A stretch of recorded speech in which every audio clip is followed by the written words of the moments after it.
या गोडसेचा त्याचे जे गुरु होते मास्टर माइंड त्यांचा खून केला असं त्यांनी. ते लोकांनी ब्रिटिशांची चापलुसीची भूमिका स्वीकारली काही लोकांनी. तर ते म्हणतात की हा देश कधी ना कधी स्वातंत्र्य होणार आहे. आणि त्यावेळेस याला गांधीजींचे अनुयायी जे स्वातंत्र्य लढ्यात सहभागी होते किंवा त्यांचे अनुयायी जे आझाद हिंद सेनेत सहभागी होते, जे स्वातंत्र्य लढ्यात सहभागी होते, त्यांना इथे स्थान असणार आहे.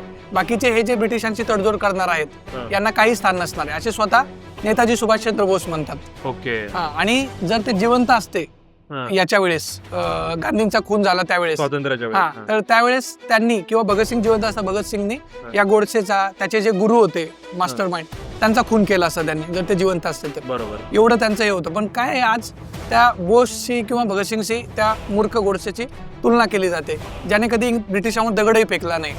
पण बोस आणि गांधींचं खूपच छान रिलेशन होतं, एकदम पिता पुत्रासारखं रिलेशन होतं. आणि हे जे काही हिंदुत्ववादी असू द्या किंवा मुस्लिम गट असू द्या यांच्यावर त्यांनी खूप टीका केलेली आहे. काँग्रेसचे अध्यक्ष झाले बोस तर त्यांनी या दोन्ही संघटनेच्या लोकांना काँग्रेसमध्ये येण्यावर बंदी घातली होती, या धर्मांध लोकांना. तर हे लोकांना माहिती नाहीये ते अर्धवट. आणि त्यांची मुलगी जिवंत आहे.